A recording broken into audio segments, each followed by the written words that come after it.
खुशी के गीत गाए जा, ये जिंदगी है कौम की तो कौम पे लुटाए जा, कदम कदम बढ़ाए जा, खुशी के गीत गाए जा, ये जिंदगी है कौम की तो कौम पे लुटाए जा।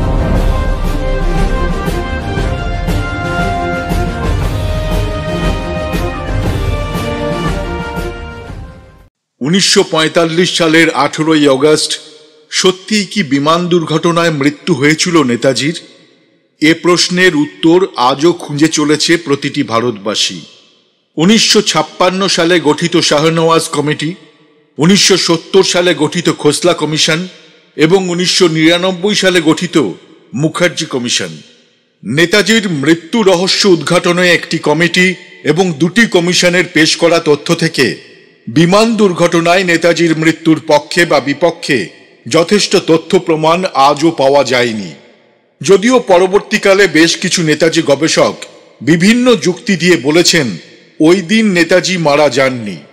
সাহিত্যিক নারায়ণ সান্যাল এ বিষয়ে তথ্য অনুসন্ধান করবার জন্য একসময় জাপানে গিয়েছিলেন এবং তুলে এনেছিলেন অজস্র গবেষণালব্ধ তথ্য। সেখানে তিনি যা দেখেছিলেন, যা বুঝেছিলেন, তার সবটাই পুঙ্খানুপুঙ্খভাবে লিপিবদ্ধ করে গিয়েছেন নেতাজি রহস্য সন্ধানে বইটিতে। মনে রাখবেন, তখনও মুখার্জি কমিশন গঠিত হয়নি। তাঁর সেই রচনা অবলম্বনে আমাদের নিবেদন অজেয় সুভাষ।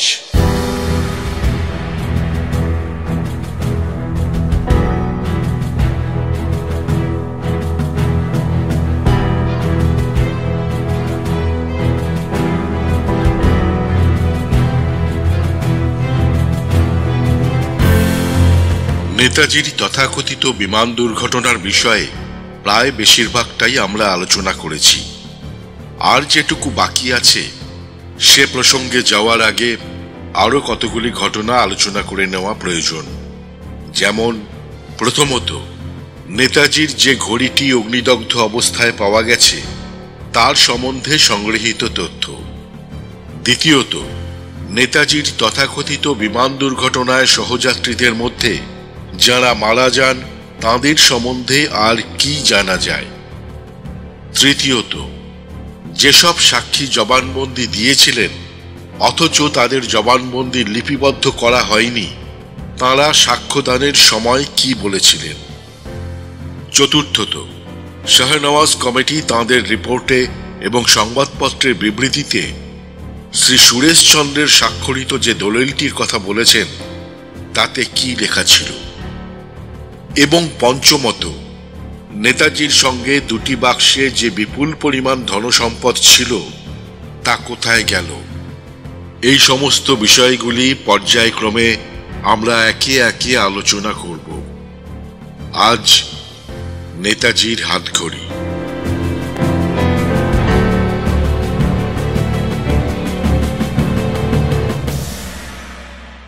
অনুসন্ধান কমিটি টোকিও থেকে 6 জুন 1956 সালে কলকাতায় ফিরে আসেন। পরদিন কমিটি স্বর্গত শরৎচন্দ্র বসু মহাশয়ের বাড়িতে তদন্ত করতে যান। সেখানে শরৎচন্দ্রের পুত্র শ্রী অমিয় বসু কমিটিকে দুটি হাতঘড়ি দেখান, একটি চতুষ্কোণ, দ্বিতীয়টি গোলাকার। শ্রী বসু বলেন ওই চতুষ্কোণ হাতঘড়িটি জওহরলাল এনে দিয়েছিলেন শরৎচন্দ্রকে। জওহরলাল এটি পেয়েছিলেন আজাদ হিন্দ মামলার কৌঁসুলি ভুলাভাই দেশাইয়ের কাছ থেকে। এটি মামলায় প্রমাণ হিসেবে ব্যবহৃত হয়েছিল। জানা যায় ভুলাভাই এটি পেয়েছিলেন শাহনওয়াজ খান মারফত কর্নেল হাবিবুর রহমানের কাছ থেকে। তাইহোকু হাসপাতালের কর্তৃপক্ষ নাকি নেতাজির দেহাবসান ঘটলে এই চতুষ্কোণ হাতঘড়িটি কর্নেল রহমানের হাতে দেন। শ্রী অমিয়নাথ বসু যখন এই হাতঘড়িটি কমিটিকে দেখাচ্ছিলেন তখন শ্রী দ্বিজেন্দ্রনাথ বসু, নেতাজির অন্যতম ভ্রাতুষ্পুত্র, সেখানে উপস্থিত ছিলেন। অমিয়নাথ বসু সেই সময় নেতাজির দুটি আলোকচিত্র কমিটিকে দেখান। তাতে দেখা যায় নেতাজির হাতে যে ঘড়ি পরা আছে তা গোলাকার। অনুসন্ধান কমিটির 3 জন সদস্য সমেত সে সময় সেখানে যারা উপস্থিত ছিলেন সকলেই স্বীকার করে নেন যে ফটোতে দৃষ্ট গোলাকার ঘড়িটি এবং অমিয়নাথ কর্তৃক দাখিল করা গোলাকার ঘড়িটি অভিন্ন বা একই। একমাত্র শ্রী শাহনওয়াজ খান স্বীকার করতে পারলেন না সে কথা। শ্রী সুরেশচন্দ্র বসু তখন বলেছিলেন এই ঘটনাটি তৎক্ষণাৎ লিপিবদ্ধ করে ফেলতে। সে সময় কমিটির স্টেনোগ্রাফারও সেখানে উপস্থিত ছিলেন। ফলে অমিয়নাথ প্রদর্শিত ঘড়ি ও ফটোর কথা শ্রী শাহনওয়াজ ছাড়া সকলের স্বীকৃতি এবং শ্রী শাহনওয়াজের অস্বীকৃতি নথি হিসেবে লিপিবদ্ধ করায় কোনো অসুবিধে ছিল না। কিন্তু চেয়ারম্যান শ্রী শাহনওয়াজ এই তথ্য লিপিবদ্ধ করতে আপত্তি করেন। কেন তিনি অনুসন্ধান কার্যের পরম্পরা বা এনকোয়ারি প্রসিডিংস লিপিবদ্ধ করাচ্ছেন না তাও জানাতে অস্বীকার করেন। এ বিষয়ে চেয়ারম্যানের নির্দেশই শেষ কথা। ফলে এই রেকর্ড রাখা হলো না। শ্রী অমিয়নাথ বসু অবশ্য পরদিন সংবাদপত্রে একটি বিবৃতি দিয়ে এই ঘটনার কথা দেশবাসীকে জানান। তিনি চেয়ারম্যানের এই জাতীয় স্বেচ্ছাচারিতায় বিস্ময় প্রকাশ করেন।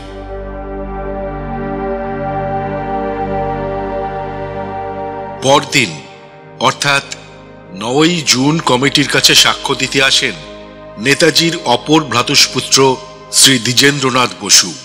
পূর্বদিন তিনিও উপস্থিত ছিলেন এবং সেই দিনকার সকালের সংবাদপত্রে শ্রী অমিয়নাথের বিবৃতিও নিশ্চয়ই তিনি দেখে থাকবেন। ফলে দ্বিজেন্দ্রনাথ সর্বপ্রথমেই ওই ঘড়ির প্রসঙ্গে এলেন। চেয়ারম্যান তৎক্ষণাৎ সাক্ষীকে থামিয়ে দেন। সুরেশচন্দ্র লিখেছেন, চেয়ারম্যান তাকে মাঝপথে থামিয়ে দিয়ে বলেন, নেতাজির এ ঘড়িটি সম্বন্ধে শ্রী এস.এম. গোস্বামী সাক্ষী নম্বর 16 ইতিপূর্বেই আলোচনা করে গেছেন, সুতরাং সে বিষয়ে পুনরায় আলোচনা আর হতে পারে না। সাক্ষী এতে বিস্ময় প্রকাশ করেন এবং তাঁর জবানবন্দি চালিয়ে যাবার দাবি জানান। তখন আমাদের সহযোগী শ্রী এস.এন. মৈত্র চেয়ারম্যান সাহেবকে মদত দিতে এগিয়ে আসেন এবং ছোট ছেলেকে যেভাবে বোঝানো হয় ঠিক সেইভাবে চেয়ারম্যান সাহেবকে ব্যাপারটা বুঝিয়ে দেন। তিনি বলেন যে কোনো সাক্ষী যদি বলেন যে দেওয়ালের হুক থেকে তিনি একটি লাল রঙের শার্ট ঝুলতে দেখেছেন, তাহলে অপর সাক্ষীর বলতে কোনো বাধা নেই যে শার্টটি লাল রঙের নয়, সবুজ রঙের। এবং তৃতীয় আরেকজন অনায়াসে বলতে পারেন শার্টটির রং ছিল সাদা। সুতরাং বর্তমান সাক্ষীর পক্ষে হাতঘড়ি সম্বন্ধে তাঁর যেটুকু জানা আছে তা বলতে বাধা নেই। সুরেশচন্দ্র সখেতে বলেছেন, আমার মনে হয় বিচার বিভাগীয় তদন্তের ইতিহাসে এটি একটি অশ্রুতপূর্ব ঘটনা এবং এ থেকেই প্রমাণ চেয়ারম্যান সাহেব অনুসন্ধান কিভাবে করতে হয় সে সম্বন্ধে সম্পূর্ণ অজ্ঞ ছিলেন। সে যাই হোক, আমরা বরং এই চতুষ্কোণ ঘড়িটি সম্বন্ধে আর কি কি জানা যায় তা খুঁজে দেখি।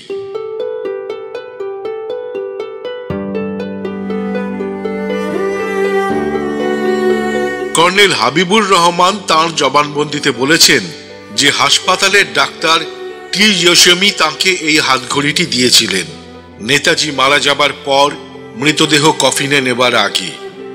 তিনি সেটি নিয়ে আসেন এবং লালকেল্লায় বিচার চলাকালে সেটি শ্রী শাহনওয়াজ খান মারফত কৌশলী স্বর্গত ভুলাভাই দেশাইকে দেন। বিচার অন্তে ভুলাভাই সে গচ্ছিত সম্পত্তি জওহরলালকে প্রত্যার্পণ করেন এবং শেষ পর্যন্ত সেটি শরৎচন্দ্র বসুকে দেওয়া হয়। ডাক্তার ইয়োশিমিকে যখন এ বিষয়ে প্রশ্ন করা হয় তখন তিনি বলেন যে তিনি কর্নেল রহমানকে কোনো হাতঘড়ি দিয়েছিলেন বলে তিনি আদৌ স্মরণ করতে পারেন না। শ্রী অরবিন্দ বসু নাকি তাঁর সাক্ষ্যদানকালে চেয়ারম্যান শ্রী শাহনওয়াজ খানকে নেতাজির 15-20 খানি ফটো দেখিয়ে বলেন, লক্ষ্য করে দেখুন প্রত্যেকটি ঘড়ি গোলাকার। পূর্ব এশিয়ায় নেতাজির যত ফটো তোলা হয়েছে তার ভেতর যে কোনো একটি মাত্র ফটো তিনি চেয়ারম্যানকে দেখাতে বলেন, যাতে তাঁর হাতে অনুরূপ চতুষ্কোণ ঘড়ি দেখা যাবে। এই চ্যালেঞ্জের উত্তর শ্রী শাহনওয়াজ খান কিভাবে দিয়েছিলেন তা আমাদের জানা নেই। তবে এ বিষয়ে তিনি রিপোর্টে লিখেছেন, কর্নেল হাবিবুর রহমান যে ঘড়িটি সঙ্গে করে এনেছিলেন সেটির সম্পর্কে কিছু বিতর্কের অবকাশ আছে।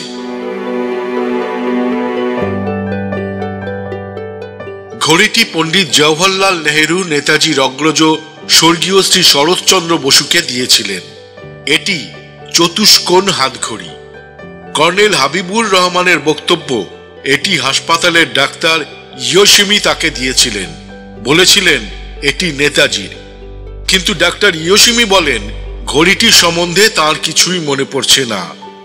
নেতাজির যে সমস্ত ছবি পাওয়া গেছে তার অধিকাংশতেই দেখা যায় তার হাতে গোলাকার ঘড়ি। তার ব্যক্তিগত ভৃত্য কুন্দন সিংহ বলছে তিনি সচরাচর যে ঘড়িটি পরতেন তা গোলাকারের। অপরপক্ষে একথাও সত্য যে নেতাজির সঙ্গে যে ব্যাগ ছিল তাতে অনেকগুলি হাত ঘড়িও ছিল এবং তার মধ্যে চতুষ্কোণ ঘড়িটিও ছিল। এগুলি নেতাজি বিভিন্ন সূত্রে উপহার পেয়েছিলেন। তাই হোক বিমান ক্ষেত্র থেকে উদ্ধার পাওয়া কিছু মূল্যবান দ্রব্য বর্তমানে নয়াদিল্লির রাষ্ট্রপতি ভবনে সংরক্ষিত আছে। সেগুলি কমিটি পরীক্ষা করে দেখেছেন। তার ভেতর ভগ্ন অবস্থায় কতগুলি চতুষ্কোণ ঘড়িও ছিল। যাই হোক, ঘড়ি নিয়ে এই যে বিতর্ক, এর কোনো সমাধান আমরা খুঁজে পাইনি। এবার আমরা প্রাপ্ত সংবাদের মাধ্যমে বিষয়টা বিচার করে দেখি। আশ্চর্যের কথা, একটা বিষয় শাহনওয়াজ কমিটি অথবা সুরেশচন্দ্র কেউই আলোচনা করেননি দেখছি। বিমান দুর্ঘটনায় আহত কোনো আরোহীর মৃত্যু হলে তার হাতে ভগ্নাবস্থায় যে ঘড়িটি পাওয়া যাবে তাতে দুর্ঘটনার অভ্রান্ত সময় লক্ষিত হওয়া উচিত। কারণ প্রথমত বিমান আরোহীর হাতের ঘড়ি দুর্ঘটনার আগের মুহূর্তে নিশ্চয় চালু ছিল। দ্বিতীয়ত, দুর্ঘটনায় যে প্রচন্ড ঝাঁকি লাগবে তাতে ঘড়ির স্প্রিং বা অন্যান্য অংশ ভেঙে যাবে। ঘড়ির কাঁটা দুটি যদি ভেঙে না যায় তবে ওই প্রচন্ড ধাক্কাটি ঠিক কখন লেগেছিল তা সুনিশ্চিতভাবে বোঝা যাবে। তর্কের খাতিরে ধরা যাক ওই চতুষ্কোণ হাতঘড়িটি দুর্ঘটনার মুহূর্তে নেতাজির হাতে ছিল, তাহলে ঘড়িতে ঠিক 2:38 বেজে থাকা উচিত। কিন্তু তা নেই।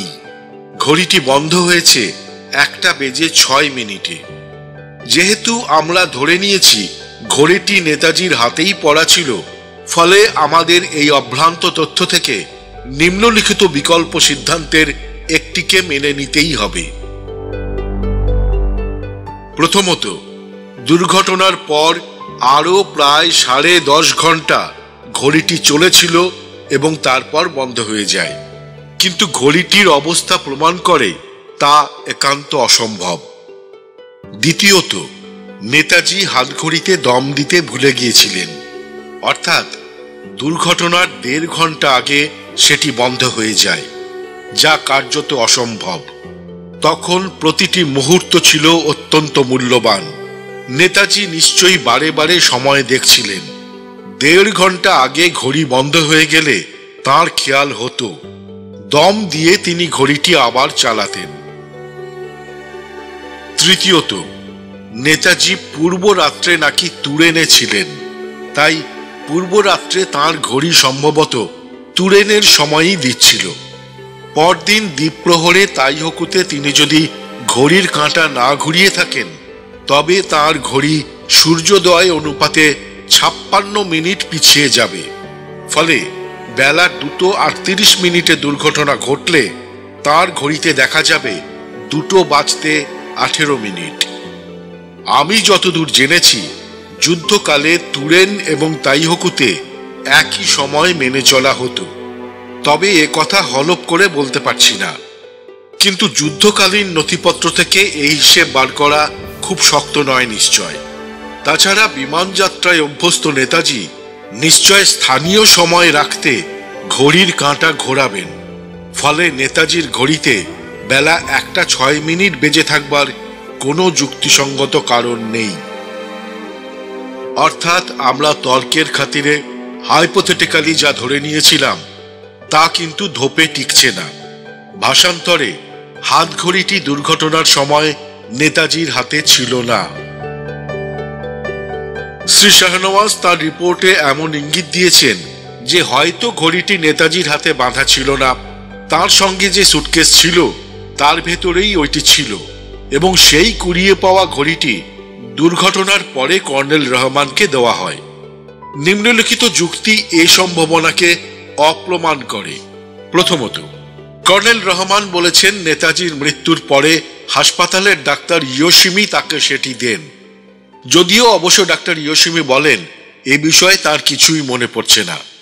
ধরা যাক দীর্ঘ 11 বছর পরে ডাক্তার ইয়োশিমি সে কথা ভুলে গেছেন।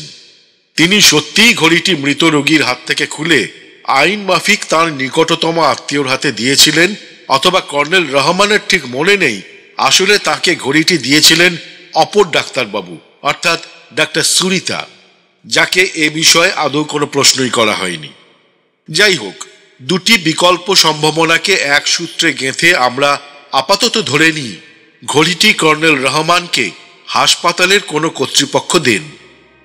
এ কথা ধরে নিলে তৎক্ষণাৎ এ কথাও মেনে নিতে হবে যে আহত রোগীদের দেহের সঙ্গে সংযুক্ত জিনিসই শুধু দিতে পারেন ডাক্তারবাবুরা, কারণ শাহনওয়াজ কমিটির মতে নেতাজির জিনিসপত্র কুড়িয়ে আদৌ হাসপাতালে আনা হয়নি, তা ছিল মিলিটারি হেফাজতে।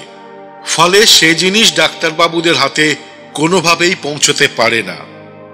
সুতরাং সিদ্ধান্ত এই যে কোনো ডাক্তারবাবুর হাত থেকে যদি কর্নেল রহমান ওই চতুষ্কোণ হাতঘড়িটি পেয়ে থাকেন, তবে তা নেতাজির হাতে পড়া হাতঘড়ি ছাড়া আর কিছু হতে পারে না। যেহেতু পূর্বেই সিদ্ধান্ত হয়েছে যে এ ঘড়ি নেতাজির হাতে ছিল না, ফলে কর্নেল রহমান ভুল বলছেন। ঘড়িটি তাকে হাসপাতালের কেউ দেয়নি।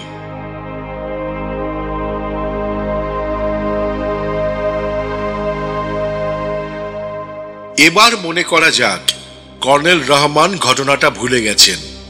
আসলে তাকে হাসপাতালের কোনো কর্তা ব্যক্তি ঘড়িটি আদৌ দেননি, তবে তাই হুকুতে থাকতে কোনো জাপানি অফিসার তাকে সেটি দিয়েছিলেন। যেহেতু ওই অফিসার হাসপাতালের কেউ নন, ফলে তিনি সামরিক অফিসার। এখন মুশকিল হচ্ছে এই যে কর্নেল রহমানের জবানবন্দি অনুসারে এই সম্ভাবনাকেও ধরে নিতে পারছি না আমরা। কর্নেল রহমান দৃঢ় স্বরে বলেছেন তাই হুকুতে অবস্থানকালে তিনি নেতাজির ধনসম্পদ যা নাকি কুড়িয়ে এনে মিলিটারি হেফাজতে রাখা হয়েছিল তার কিছুই গ্রহণ করেননি। শুধু তাই নয়, তিনি নাকি চর্মচক্ষে তা দেখেননি। ফলে কর্নেল হাবিবুর রহমান নেতাজির হাতে পড়া ঘড়িটি আনেননি, এনেছেন বিমান থেকে ছিটকে পড়া নেতাজির সুটকেসের একটি ঘড়ি। এ কথাও তাই মেনে নেওয়া চলে না। নেতাজির যে সম্পদ সংগৃহীত হয়েছিল তা নাকি কর্নেল রহমান স্পর্শমাত্র করেননি। তা প্রথমে ছিল মিলিটারি হেফাজতে, পরে রেঙ্কোজির মন্দিরে, তারপর শ্রী হায়াশিদা ও কর্নেল সাকাই কর্তৃক বাহিত হয়ে টোকিওতে, সেখান থেকে শ্রী রামমূর্তির হেফাজতে। জানি না আপনারা শ্রী শাহনওয়াজের শেষ সিদ্ধান্ত মেনে নিতে পারছেন কিনা। The point about the watch remains inconclusive. ওই বিচিত্র ঘড়ির অদ্ভুত আবির্ভাব এবং তৎসংক্রান্ত তথ্য কি শাহনওয়াজ কমিটির সিদ্ধান্তের বিপরীত দিকে কিছু একটা ইঙ্গিত করে না?